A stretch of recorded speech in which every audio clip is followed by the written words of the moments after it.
তো নমস্কার বন্ধুরা, আমার 16 তারিখ রেলওয়ে টেকনিশিয়ান গ্রেড 3-র ডকুমেন্ট ভেরিফিকেশান ছিল এবং 17 তারিখ অর্থাৎ আজ মেডিকেল হলো। ডকুমেন্ট ভেরিফিকেশান আমার যেহেতু চেন্নাইয়ের জন্য ফর্ম ফিল আপ করা ছিল, তো ওখানে চেন্নাইয়ের ইগমোর নামক জায়গায় যে রেলের যে সেন্টার সেখানে হয়েছে।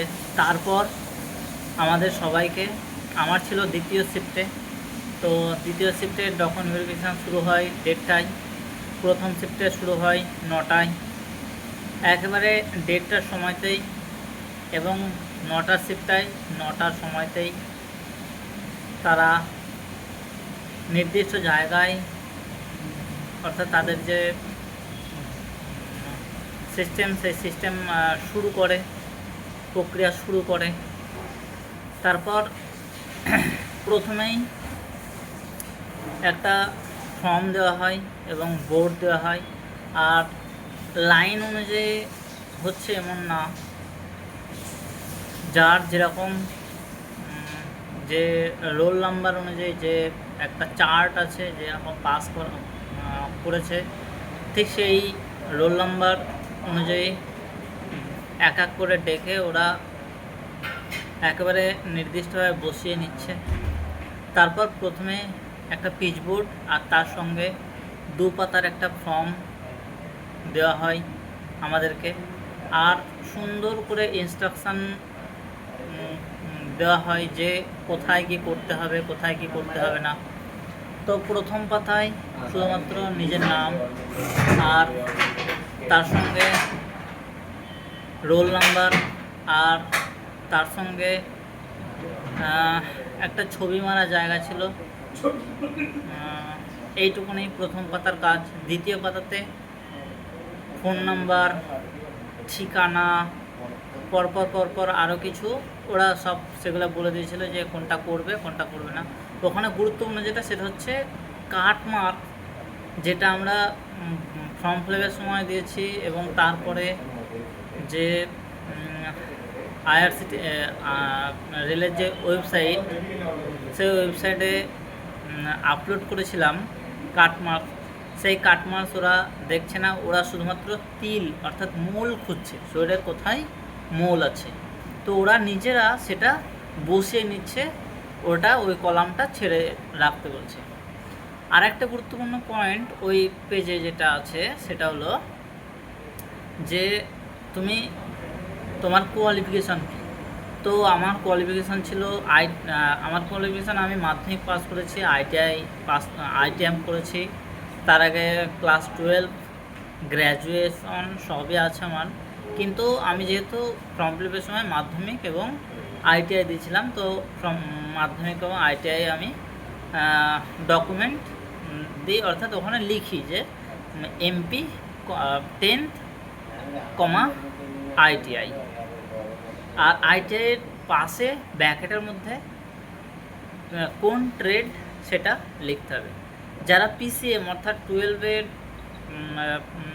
সায়েন্স থাকার কারণে যারা টেকনিশিয়ান গ্রেড 3 জবে সিলেক্ট হয়েছে, তাদের জন্য শুধুমাত্র 10th, 12-এর পরে পিসিএম লিখতে হবে। ওরা ওটা ভালো করে ইনস্ট্রাকশান দিয়ে দিচ্ছে। জানি না অন্য জায়গায় কী করছে, চেন্নাই বোর্ডে ওনারা সুন্দর করে বুঝিয়ে দিচ্ছে সব কিছু, যে কি লিখবে না লিখবে। এরপর এক এক করে সবাইকে 24 টাকা, যেটা মেডিকেলের জন্য নেওয়া হলো, ওটা নিয়ে নেওয়া হলো, এবং তার সঙ্গে ওখানেই কাটমার্ক, যে শরীরে কোথায় মূল আছে মার্ক চিহ্ন, একটা দুটো মূল ওরা খুঁজে নিয়ে নিজেরাই বসিয়ে দিল। তারপর ওখানে একটা পেপারে সই ওখানে আছে, করানো হলো। তারপর পরের বেঞ্চে গিয়ে সেখানে বায়োমেট্রিক অ্যাটেন্ডেন্স, বায়োমেট্রিক আধার কার্ডের সঙ্গে বায়োমেট্রিক করা হলো, এবং তারপরে যে একটা এই যে ডকুমেন্ট ভেরিফিকেশন এবং মেডিকেলের জন্য একটা চিহ্ন, একটা যে 02/2025 লেখা একটা একটা কাগজের মতো নেই, কিন্তু ওটা ওয়াটারপ্রুফ, প্লাস্টিকের ওয়াটারপ্রুফ একটা জিনিস, ওটা পরিয়ে দেওয়া হয়। তারপরে সবাইকে বসতে বলা হয়, তারপর এক এক করে ডকুমেন্ট ভেরিফিকেশনের জন্য বিভিন্ন টেবিল আছে, ওই টেবিলগুলো যেখানে যাকে ডাকছে সেখানে গেলাম। তারপরে যার যার ডকুমেন্ট ওখানে আপলোড করেছিলাম, যেটা করেছিলাম সেটা হচ্ছে IROMS, আমি ঠিক মনে নেই এখন এই মুহূর্তে যে কী ওটা, যাই হোক IROMS। তো ওইরকম একটা ওয়েবসাইটে, রেলের ওয়েবসাইটে যেটা আমরা আপলোড করেছিলাম, সেই সব জিনিসগুলোই ওনারা কম্পিউটারে দেখছে এবং সেগুলোই চাইছে এক এক করে। যেটা চাইছে প্রথমে যেটা আছে সেটা হচ্ছে মাধ্যমিকের রেজাল্ট প্লাস সার্টিফিকেট, তারপর ITI রেজাল্ট প্লাস সার্টিফিকেট। যে ITI যে রেজাল্ট সেটা হচ্ছে ফার্স্ট ইয়ার এবং সেকেন্ড ইয়ার, মানে যাদের দুটো ইয়ার, দুটো মিলিয়ে একটা রেজাল্ট, কম্বাইন রেজাল্ট সেটা। আর তার সঙ্গে আধার কার্ড, তার সঙ্গে 12 ক্লাসের কিছু লাগছে না, যাদের 12 ক্লাস দেওয়া নেই মাধ্যমিকে, শুধুমাত্র ITI, ঠিক আছে, তাদের লাগছে না। যাদের PCM তাদের জন্য অবশ্যই লাগবে। তো তারপরে আর যা যা ডকুমেন্ট দেওয়া হয়েছিল, হ্যাঁ, যেটা খুব গুরুত্বপূর্ণ ওখানে সেটা হচ্ছে কমিউনিটি সার্টিফিকেট, মানে যাদের OBC SC ST তাদের জন্য কমিউনিটি সার্টিফিকেট লাগবে। আর আপডেটেড 1 বছরের মধ্যে। আর তার সঙ্গে আর একটা জিনিস যেটা লাগবে সেটা হচ্ছে কমিউনিটি সার্টিফিকেট যদি NCL হয়, ঠিক আছে, OBC NCL। আর যদি হচ্ছে UR কিন্তু EWS যদি হয়ে থাকে তাহলে তাদের জন্য সার্টিফিকেট লাগবেই, একদম লাগবে ওটা। এবার OBCদের একটা খুব বড় প্রশ্ন, OBC NCLদের, যে NCL কোনটা লাগবে, এখনকার নাকি পুরনো। তো আমি বলে দিই যে NCL আমি দুটোই নিয়ে গেছিলাম। NCL আমি নিয়ে গেছিলাম যেটা ফর্ম ফিল আপ করেছিলাম যে সময়ে, সেই সময়ের, এবং তার সঙ্গে সঙ্গে নতুন আরেকটা বানিয়ে নিয়েছি সেটাও।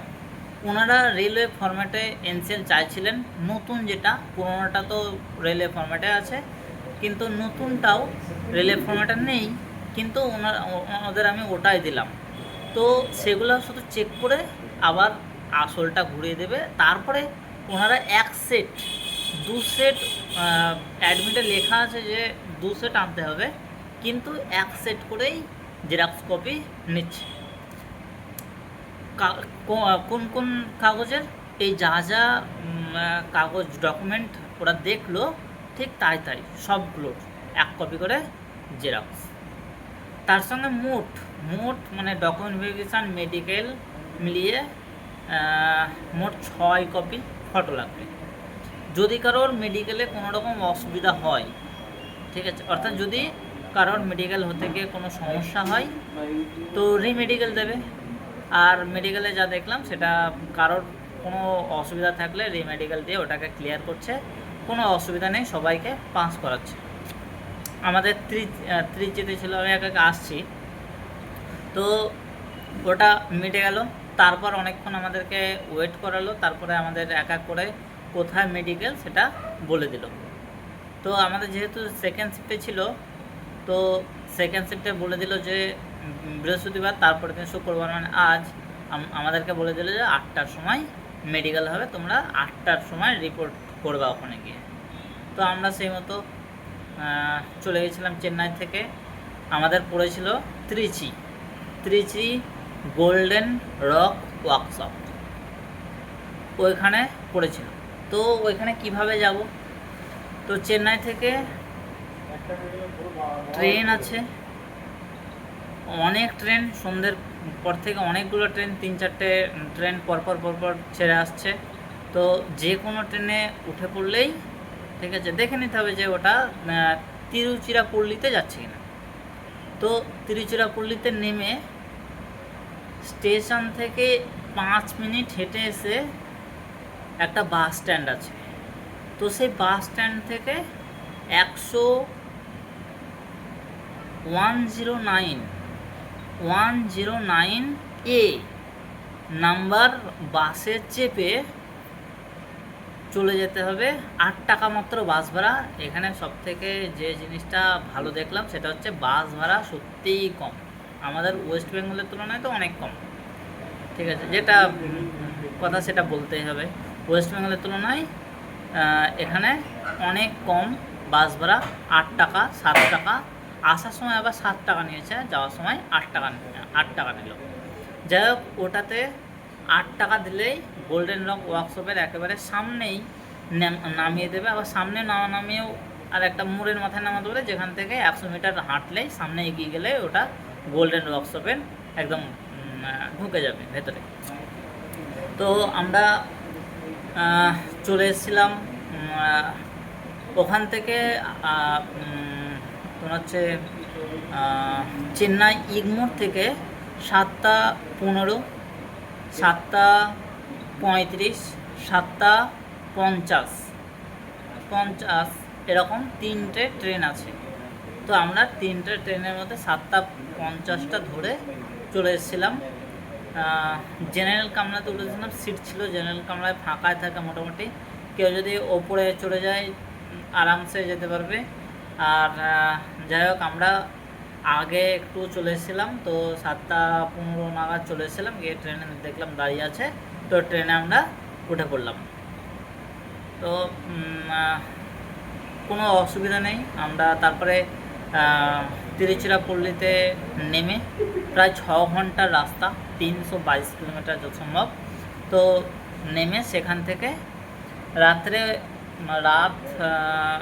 যেহেতু আমরা অনেকটা রাত হয়ে গেছিলো, তো আমরা আর ঘর ভাড়া করার কোনো ইয়ে পাইনি, কিন্তু ঘর আছে একটু এগিয়েছে, কিন্তু অচেনা জায়গায় আর বেরোয়নি আমরা। তো স্টেশনেই ওয়েটিং রুম, একদম বাইরের দিকে ওয়েটিং রুম দেখে আমরা ওখানে চাদর বিছিয়ে সবাই যে কজন আমাদের ছিল 5-6 জন মতন, আমরা ওখানে ছিলাম। তারপরে সকালবেলায় আমরা একটু আগিয়ে এসে বাস স্ট্যান্ডের কাছটাতে একটা বাড়ি ভাড়া করলাম, যেটা 630 টাকা নিল। সিঙ্গেল বেড প্লাস একটা চাদর আর একটা বালিশ দিয়ে দিল, যেটাতে আর একজন থাকতে পারবে, এবং 630 টাকা নেবে। কিন্তু যদি একটা হয়, সিঙ্গেল হয়, তাহলে 600 বা 500 টাকা নেবে। যাই হোক, আমরা 670 টাকায় আমাদের দুজনের জন্য একটা রুম বুক করি। আর সেখানে রুমটা নিয়ে ভালো করে স্নান করে ফ্রেশ হয়ে আমি বেরিয়ে পড়ি।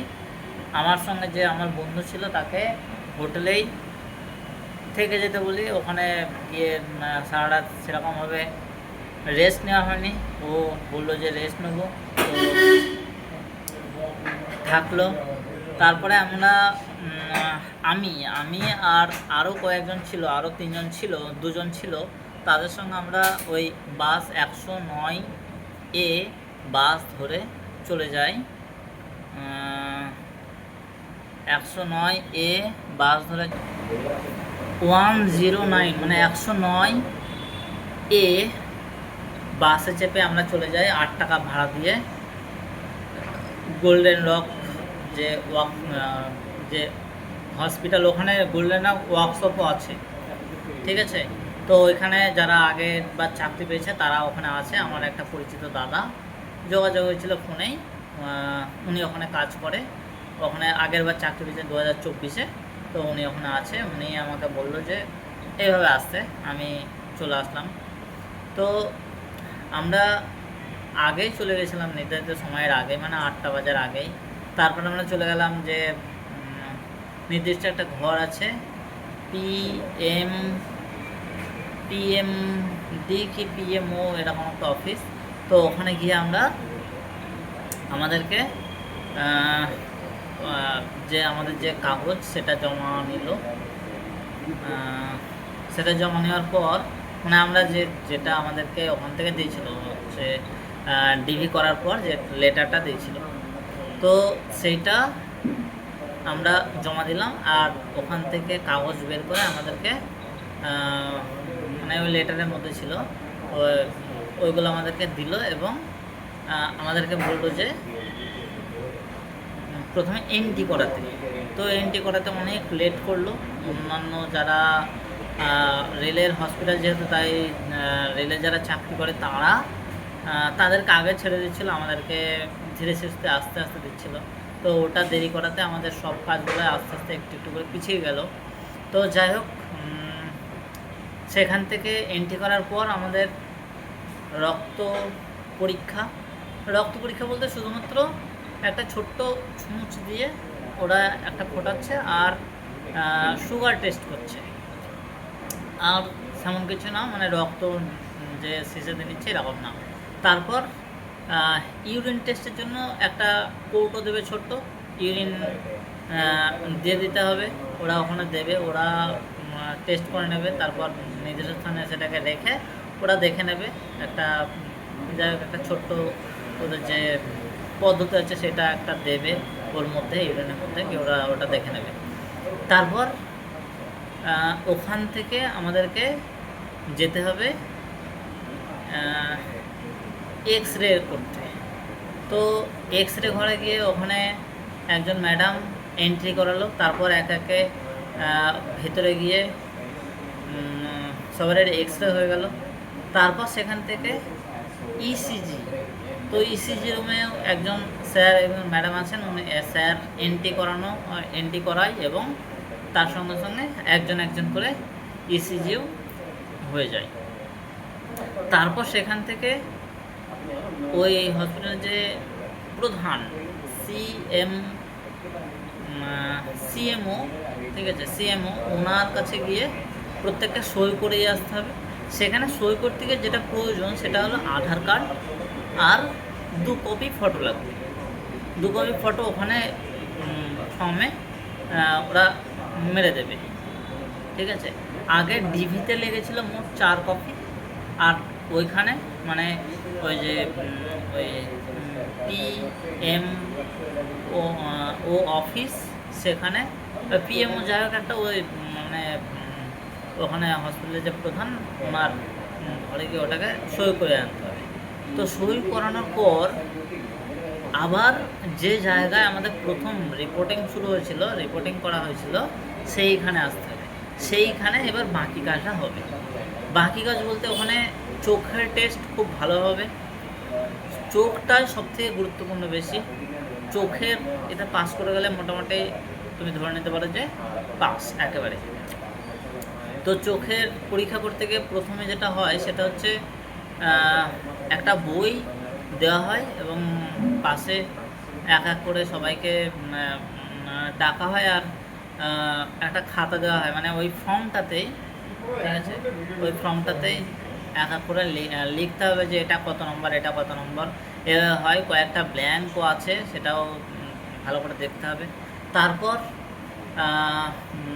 দূর থেকে চশমা তো লেন্স, তো এক চোখে লেন্স দিয়ে দূরে কিছু অক্ষর চিনতে বলা হবে, কিছু লাইট কী রঙের আছে সেটা চিনতে বলা হবে।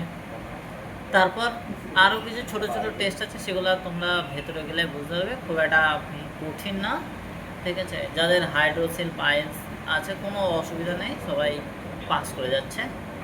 কয়েকজনের অসুবিধা, আমাদের যে টিম ছিলাম তাদের মধ্যে হলো 2 জনের। তো ওদের যে অসুবিধাটা হয়েছিল সেটা হলো দুজনের ইসিজিতে সমস্যা হয়। তো ইসিজি সমস্যা হওয়ার জন্য আবার অন্য জায়গায় ওদেরকে পাঠানো হলো। আজ শুক্রবার ছিল, শনিবার ছুটি থাকে হসপিটাল, রবিবার সরকারি ছুটি, আর সোমবারে আবার কাজ হবে। ওদেরকে বললো যে টেস্টগুলো করিয়ে নিয়ে এসে, ওই পরীক্ষাটা করিয়ে নিয়ে এসে আবার সোমবারে জমা দিতে। তো ওই টেস্টগুলো পরশুদিন, ওই টেস্টগুলো যারা পরশুদিন যাদের ডিবি ছিল, পরশুর আগের দিন, পরশুদিন যারা গিয়েছিল পরশু দিন দিবি ছিল, কালকে যারা গেছিলো তাদেরকে তাদের দুজনের এরকম সমস্যা ছিল, তারা দুজন ওখানে দেখলাম ওই যে যে একটা টেস্ট আছে, ঠিক আছে, ইসিজির অসুবিধা হওয়ার জন্য। তো সেই টেস্ট করিয়ে নিয়ে আসার পর তারা ওখানে জমা দিল, আর তাদের সঙ্গে সঙ্গে বললো ঠিক আছে, হয়ে গেছে। যাই হোক, আর একটা বিষয়, তোমার মেডিকেল হওয়ার পর তুমি পাস করলে কি ফেল করলে সেটা ওরা বলবে না, ওদের কমপ্লিট হয়ে যাবে সব প্রসেস, বলবে ঘর চলে যাও, ঘর চলে যাও বললো। আমরা একে যাদের হয়ে গেছিলো ফার্স্ট হাফেই 12টার আগে, 12টার সময়, 12টা নাগাদ তারা তো বাড়ি চলে গেল। তারপর আমাদেরকে আবার বললো যে 3টের পর আসতে। তো একদম নির্ধারিত সময়তে ওরা 3টের পর আবার শুরু করলো, আস্তে আস্তে ধীরে সুস্থে। তো প্রথমের দিকে একজন স্যার ছিল, পরবর্তীকালে আবার একজন ম্যাডাম আসলেন, উনি পরীক্ষাগুলো করালেন। তো যাই হোক, তারপর এক এক করে হয়ে গেল। ওই 2-3জন যাদের রিমেডিকেল দিল তাদেরকে বললো যে এখান থেকে এটা করে নিয়ে আসতে হবে, তারপর আবার আসতে হবে। যাদের চশমা আছে, চশমার নাম্বার ওইখানেই ওই হসপিটালে অন্য জায়গা থেকে বানিয়ে আনতে হবে, যে চশমায় কি ইয়ে আছে, মানে চশমার কি পাওয়ার আছে, কতটা কি, সেটা বানিয়ে আনতে হবে। তো একজন বানায়নি বলে তাকে আবার যেতে হলো। সে প্রথমে ছিল, কিন্তু সে সবার শেষে চলে গেল, কারণ তার চশমার যে পাওয়ার নাম্বার সেটা বানানো হয়নি। তাকে আবার ওরাই সাহায্য করলো বানাতে, ওরা নিয়ে গেল একদিকে, ওখানে দিয়ে আসলো যে কোথায় যেতে হবে, পৌঁছে দিয়ে আসলো। তারপর এক এক করে তারপর ও আমাদের সঙ্গে পড়ে গেল সেকেন্ড হাফেই। তো যাই হোক, ওরও হয়ে গেল, এক এক করে সবারই হয়ে গেল। দুজনে যাদের পড়েছিল তাদেরকে বললো তোমরা করে নিয়ে এসো। বাস এইটুকুনি ছিল আমার ডিভি এবং মেডিকেলের কিছু গুরুত্বপূর্ণ অংশ। যারা পরবর্তীকালে এরপরে যারা ডিভি মেডিকেল আছে যাদের, তারা